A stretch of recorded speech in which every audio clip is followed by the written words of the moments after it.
So I'll give you a quick chronology. In 2010, the school had a sustainability committee and started looking at ways to offset or reduce our carbon footprint.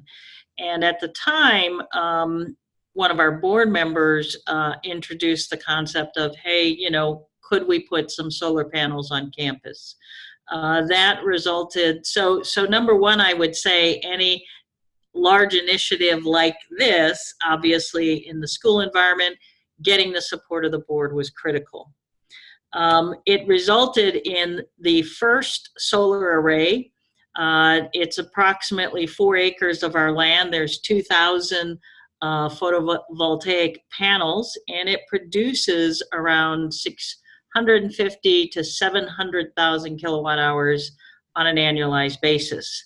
The kind of beauty of this is that we entered a retail purchase agreement with, it was actually 2 parties. One was UGI out of Pennsylvania, and they financed and they currently own the solar array.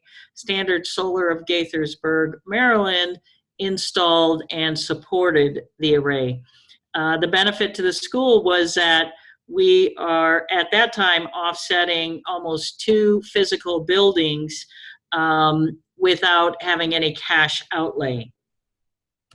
In a few years later, UGI came back to the school and said, you know, would you be interested? And as it turns out, we had another plot of land that was not being used that we were able to convert into a second solar array. It's about 3.5 acres. There are actually less panels, so there's 1,800 panels, and it produces somewhere in the vicinity of 675 to over 700,000 kilowatt hours of electricity per year. Total, the 2 arrays at this point offset about 65% of the school's electricity. In the state of Maryland, they do something called net metering, where they basically add all of our meters together and then just calculate how much the solar arrays produced, and they reduce our electric bill by that amount. We, in turn, pay UGI, the owner, a flat rate. What's the benefit there? Well, there's a couple benefits. Is there a flat rate, and you don't have all of the additional fees that accompany distribution and taxes and levies that the local municipalities put on your utility bill. So today, if you look, I just shared an overview of the campus. You can see that the 2 solar arrays are at the northern and southern ends of our property. Sandy Spring Friends School is very fortunate to have 140 plus acres of land. With the second array, I was able to negotiate with UGI to provide, and actually this was the big benefit, is they included this in the project at no cost to the school. So we now have a 2-vehicle electric charging station for electric vehicles, and we are in the process of adding 6 more charging stations because we have so many faculty, and we're starting to see more in the student population of having electric vehicles. In addition to the charging stations, the school has a small fleet of electric non-road, if you will, vehicles that we use on campus. Again, we have a large campus, so as you see here, this is one of the fleet of 4 Vantage electric vehicles that we have on campus. Plus we have an additional, I think it's 6 golf carts that are electric. So this is how Sandy Spring Friends School has kind of taken a bite out of how much we're contributing to the carbon consumption of the world today. So with that, I am going to turn the screen and the presentation to Ron. Good. There you go. Great. Thank you so much, Laura. It's a pleasure, everybody, to be here. I'm Ron Kamen with Earth Kind Energy. I'm a clean energy consultant for all my career, and I was first brought to you guys from the Oakwood Friends School. I'm going to talk a little bit about Oakwood because we followed Laura's excellence with the solar array, and it was actually Sandy Springs that encouraged and inspired Oakwood to then follow a similar path and get their solar system. So to give you a sense of how I look at things, because I think it's important to understand why we're all doing this. As you have heard, I'm sure that we have a tremendous challenge ahead of us now that 12 years is the deadline that we're now working towards. But the good news is that in every crisis, there really is the opportunity for positive change. And that we have the opportunity with our technology, and if we come together with our joint wills, to really do the things that we need to do. And to give you a sense, this is a journey. It's nothing that we're going to start and finish. We're all in this together, and it's a continuous journey. We're all at different levels. We all start in different places. We're all at different pieces of this, kind of a spectrum. But everyone's unique, and what each person needs to do, each institution, is see where you are today, and just like Sandy Springs did, decide where you want to be. And for most of us, that's 100% clean, green, and renewable. And then the real question becomes, how do you get there? And what are the steps that, for you, are the right steps to take? Just to give you one sense, though, about how fast can we change, to give you a little bit of hope. This is from a guy named Tony Seba, and you can look it up on YouTube, who does a bunch of great things with clean energy disruptions with energy and transportation. And this was 1900 in New York City. And in New York City in 1900, it was all horses. There was one car. Where is the car? There it is, that little teeny car right there. And fascinating enough, 100 years ago, in 13 years, we went from 100% horses with one car to all cars, and now there's just one horse. And today, with all the modern technology we have, with social media, with the advances in computers, with smartphones, with our ability to communicate across the world, and our adoption of technologies, mind-boggling changes, there is no doubt that we can make these transitions. I'm mostly focused in New York State. I do work around the Northeast and elsewhere, but just to give you a sense, in every state and every locality is a little bit different. When you look at greenhouse gases in New York State, it breaks out like this. And if we take out the 7% of waste and the 7% of industry, we just concentrate on the big three for a moment. What we find in New York is electricity is about 21% of the greenhouse gases. Transportation is a third, or 34%, and heating and cooling of our buildings is the other third. So when you try to explain this to folks, we're making it simple: electricity, E, transportation, T, heating and cooling. So if you came up with a little equation, you'd have electricity, E, plus transportation, plus heating and cooling. But unfortunately, the heating and cooling, that acronym has already been taken, so it's probably not good to use that acronym per se. But really, so if you look at electricity and transportation, and then the other words for heating and cooling would be thermal for our buildings. So electricity plus transportation plus thermal, and you realize that 2/3 of the carbon bomb is transportation and thermal. And so if we're going to hit our clean energy goals, our carbon reduction goals, greenhouse gas reduction goals, we have to clean up our electricity grid and make everything as renewable as possible. But then we have to cleanly electrify both our transportation system and our thermal system. We have to deal with our heating and cooling too. And I know that Laura has been doing some great work, and other folks have been doing great works on the thermal side. And when you take a look at these things that we can do, when we can move to clean energy that saves people money, the first thing, of course, is efficiency, because the cheapest energy is the energy you don't use. There are aspects now called community choice aggregation that are happening around the country. And one of my clients is a community choice aggregation in Westchester called Sustainable Westchester. And then there's solar, both on-site, as Sandy Springs has done, and community solar, which is now available in many states as well. But then on transportation, one of the other pieces is electric vehicles. And in a moment, I'm going to show you a video that explains really nicely why this is such a tremendous opportunity for all of us. And the third piece is thermal. And if you're not familiar with heat pumps, there's a tremendous opportunity now to move to both ground and air source heat pumps.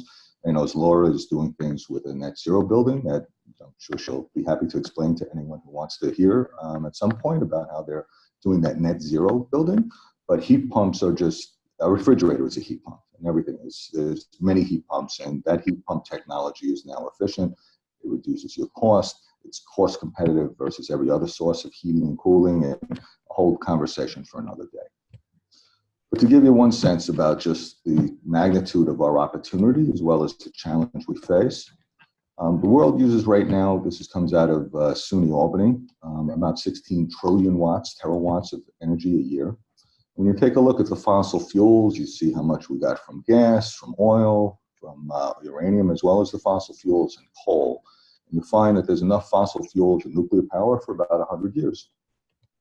When you take a look at the renewables and you start adding tidal and geothermal and hydropower, which hydropower, water power in New York State is about 20% of the state's electricity. And it's the cheapest source of electricity in the state, because when we build the infrastructure of the renewables, the water flows and you get free electricity. So you build the infrastructure, the water flows, you get free electricity. When you do the same thing with the air, with wind energy, you build wind turbines, you build the infrastructure, the wind blows, you get free electricity. And wind alone and the other renewables can supply more than the energy, twice as much energy as the world currently uses today for all purposes.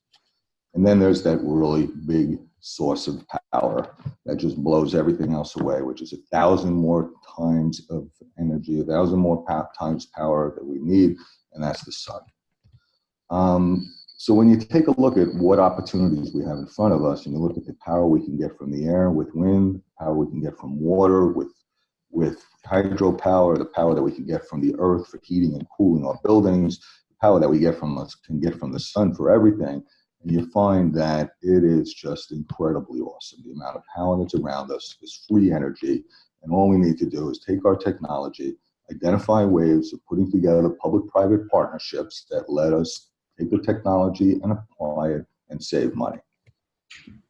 Oakwood followed Sandy Springs, and they built an array that gives them 100% of their electricity needs. It's only 700,000 kilowatt hours, so it's about the same as Sandy Springs array. There's a whole video on this, so you can watch it another time that you might enjoy, about the construction process, and there's some really kind of cool shots of it.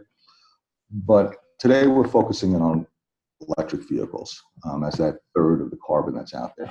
When you take a look at electric vehicles, what you find is that it took the world a long time to reach the first million electric vehicles, somewhere over 20 years.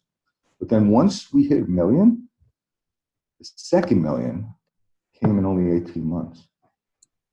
And then once we hit 2 million, the third million took only 8 months. And today, we're over 5 million electric vehicles in the world, and it's growing exponentially. When you take a look at our average usage, what the Department of Energy found is that 90% of all trips that people take in this country are less than 30 miles. And actually 98% of all the trips we take, almost all of them, are less than 50 miles. So the only time that we really have to worry about range anxiety is when we're doing that 2% or less of trips, because most plug-in electric vehicles get 100 miles on the charge. So you just plug it in overnight into a regular electric wall socket, and you have enough energy from that electric wall socket that you can do all your daily trips, and you're covered. And Right now, there are 40 different electric vehicles that in New York State get New York State incentives and that qualify for the federal tax credit. So whether you like to drive a particular model, everyone thinks of Teslas, and those are great vehicles. They've really led the way, but they're not the only ones out there. Toyota's got them, Volkswagen's got them, Nissan's got a great one. You're going to see a video from this high school student in a moment about it. Kia, Ford, Chevys, BMWs, Mercedes. Pretty much the whole range, no matter what manufacturer you like for your particular vehicle, there is now an electric vehicle that can satisfy your needs. And then when you take a look at the savings, and you realize that a gas vehicle getting 25 miles to the gallon, it costs you if you do an average 10,000 miles a year, $1,100. An electric vehicle, even in the highest electric rate places in the country like Con Ed, is half that price. You wind up with dramatic savings and even more savings once you start moving towards solar. So the savings on fuel are dramatic, and then there's maintenance savings. Gas cars, internal combustion engine cars, have about 2,000 moving parts. An electric vehicle has less than 20. No oil changes, no transmission fluid, very little things to break down.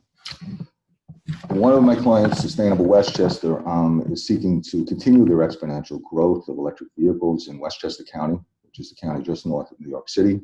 And I was brought in to help them figure out a transportation strategy, a clean transportation strategy. I advise them on some of their energy and solar and other purchasing of clean energy, but then I also have been brought in to help them figure out an electric vehicle strategy. And one of the things we realized was that if we can get our kids, just like we did with recycling, to come home and say to mom and dad, look, how come we're not driving an electric vehicle? That would be a wonderful thing. So we challenged high school students all throughout the county of Westchester to produce a video, a 4-minute video. And we gave them points for various things, for EV education, of comparing an electric vehicle to gas vehicle, and the economics and the health benefits and the global environmental benefits. We gave them points for taking rides. They had to take a ride in the vehicle with a family or a friend. They got more points if they took a ride from an electric vehicle dealer, from a local dealer, or helped to recruit one of those dealers into the sponsor as a sponsor. We gave them points for the design and the humor and the creativity and convincing arguments. And we gave them points for the social media. They get points for putting it up and getting friends and family to watch everything. And if they got more than 500, they got the most points if they posted it to Twitter and Instagram, etc.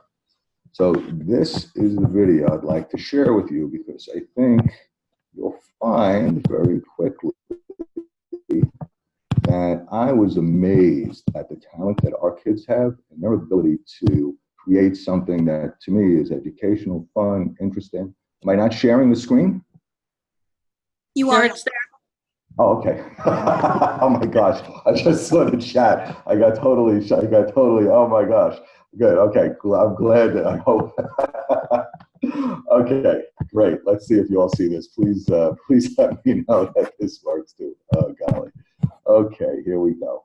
4 minutes. This is the brand new 2019 Nissan Leaf. It's convenient like this electric skateboard and full of power like this racing drone.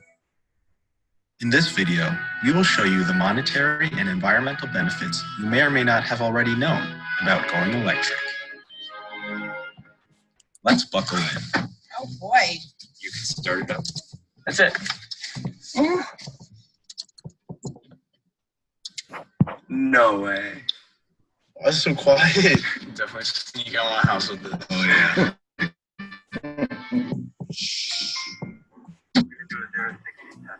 Okay. Yes. Okay. Forward all the way. Whoa. Oh, that's awesome. That's amazing pickup. And it's quiet too. It's not even like It's like so quiet. Let's do that again. How about the cost of maintenance? I need to change your oil. Right. No need to put gas in. And that's only the start. Here are the top 10 most common gas vehicle repairs. Of these 10, only 4 are needed for an electric vehicle. And this is due to the fact that electric vehicles only have 20 moving parts compared to 2,000 in a gas car, making them 10 times cheaper to maintain. I mean, how long do they guarantee that the battery will last? Most car manufacturers offer an 8-year, 100,000-mile warranty. Speaking of batteries, EVs are 90% efficient compared to internal combustion counterparts, which only use 20% of gas for actual movement. This makes electric vehicles 5 times more efficient than gas vehicles. Here's an important fact. 90% of US road trips are less than 30 miles. Electric vehicles now have a range of over 200 miles. Expect that number to increase 25 to 40 miles every 2 to 3 years. To charge, simply plug in your EV into any electric socket overnight and have more than enough range to do your daily drives. And while you're on the go, you can also charge in public. And you'll get a parking spot reserved just for you. That's it. You can take the train or go shopping, and when you come back, you'll have a near fully charged car. So simple. If you drove 10,000 miles a year, averaging 25 miles per gallon, you pay $1,100 per year on gasoline. But in an electric car averaging 4 miles per kilowatt hour, you pay between $125 and $625. And that's 43 to 88% saved over gas. But that's not all, because New York State will give you $2,000 when you buy an EV with more than 120 miles of range. If you live locally, Sustainable Westchester will give you $5,000 off the Nissan Leaf shown here in this video. Combine that with up to a $7,500 tax credit the same year you buy your car, and that's an incentive you won't want to miss. Electric vehicles not only save money, but also people's lives and the environment. Internal combustion cars all release greenhouse gases. Whether in or outside of state, these air pollutants negatively impact the quality of life in New York. Electric vehicles are the transformational change needed to reduce New York's greenhouse gas emissions. There is no doubt electric vehicles will be the cars of the future. By 2039, there will be 400 million EVs on the road. But let's not forget that by 2023, EVs will be cheaper to buy and maintain than internal combustion counterparts. When you buy electric, you're investing in a future where energy does not come at the expense of others or the environment. We can't change the world single-handedly, but we can start here in our local communities. The choice is yours.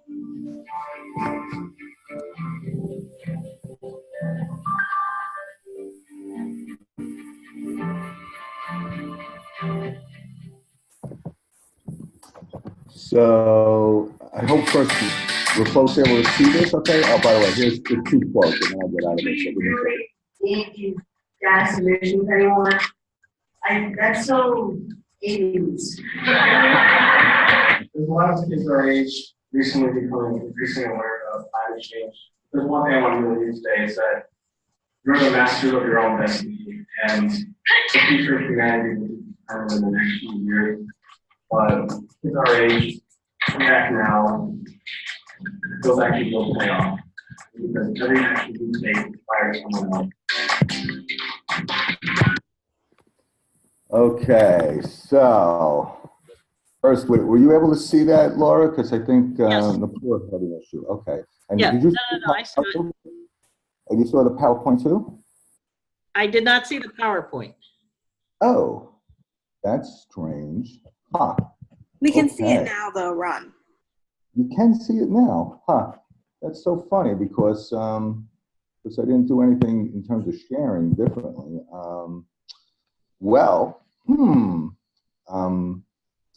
It is 1:37, so I guess we'll just move from this. I'll just finish this off. One thing folks should know is in terms of electric vehicles now, there are some great discounts, and this is a Nissan Leaf, as the student was pointing out.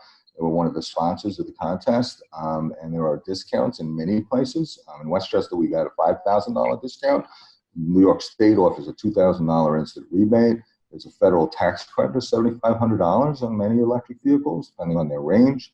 So that was a $14,000 discount, which made a brand new electric vehicle that gets 150 miles to the charge for less than $20,000. And actually with Nissan, you can get 2 years of free charging and a free home charging station, and they'll do 2 years of free towing too. Again, prices are coming down, guys. This is going to be where they're going to be totally cheaper, even without incentives, very shortly. So if you don't currently have an electric vehicle, you're going to want one. And in terms of charging stations, Sandy, I think you have just a regular dumb station, right? It's just a regular, there's no credit cards or networking or monitoring. No, that's actually a little bit of a challenge because somebody put it up on the network your site. Is it SharePoint? I forget what the site is, and so we're looking at trying to put some sort of restriction on it because we have, basically anybody can drive on campus and charge their car. Yeah. So in New York State and other states, there are cash incentives, usually for a station that is networked. That means that it's hooked into a national network. You can set it up so it has charging, different levels of charging. You can have, let's say employees and students have one rate with one type of charging identification, and other people have different rates. So there's a bunch of things with the network station that you can get. For Oakwood, we were able to get them 2 dual point level 2s. It comes in levels. Level 1 is just a wall socket. Level 2 is 220 volts. So we got them two level 2s with an $8,000 New York State grant. They installed it themselves, and their cost for 5 years of monitoring and 5 years of 98% guaranteed uptime warranty was only $1,600. So, these are great opportunities for everybody. And, this is Laura's information and my information. And I don't know if we have any questions or if we wanted to open up to folks on the phone. Let's see. I will unclick. And I know actually at one point the host control shifted back to Napur, so I don't know if Napur needs to do that or not. And maybe that's where the PowerPoint. No.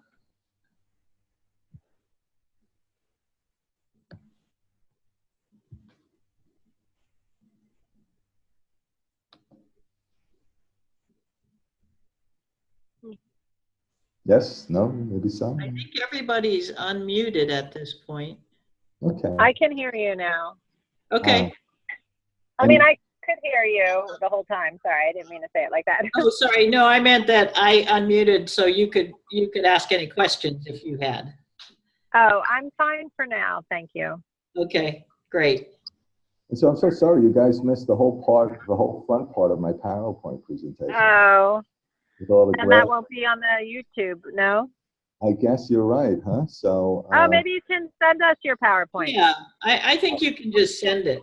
Yeah, absolutely, for sure. And Ron, I'll work with you. I'll put it up on the YouTube channel, so I'll reach out afterwards, and we'll get it up. Don't worry. Okay. Yeah, I'm so sorry. I don't know what happened. It was, and I didn't change anything. So sorry about that. Technical error. Yeah. So okay. Well, any questions or any other points you guys want to touch on? Or? Not right now. Thank you. Right. So last words from you, Laura, if you had to advise anybody out there.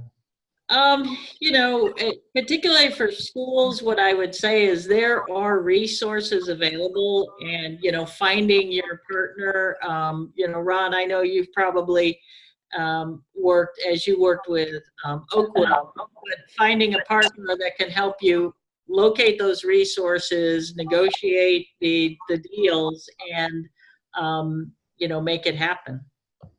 Yeah, I think you've done an incredible job, Laura, with, you were one of the first to recognize that these public-private partnerships with solar companies could provide the way for you with less outlay to get a solar system that supplies 100% of your electricity with no cash out and save money from day one, and save money every, going forward. And that's the same with Oakwood. Based on your example, Oakwood did the same thing. And you can almost always do that. So it's a wonderful opportunity, and the same kind of opportunities are now there. I mean, if you heat with oil right now, going to either an air source heat pump or a geothermal heat pump provides you that same opportunity. And there are people who put those technologies in with no cost to you, and you start saving money from day one, and that's how they get repaid. The same thing happens, with electric vehicles to some extent, the charging stations, but it's really, there's ways to save money. And I think that's where we get these cycles, virtuous cycles, where we save money. And by saving money, we're reducing our carbon footprint. And gosh, then everybody becomes much more sustainable. So, Absolutely. All right. Yes. thank you, guys. Fantastic. Wow. Thank you. Thank you, Yvonne, and thank you, Laura and Ron, for being here and sharing all your cool wisdom with us as always. And Very thank you. good. Thank you. Thank you. Thanks, everyone. Take care. Have a great Bye. day. Thank you. All Bye right. now.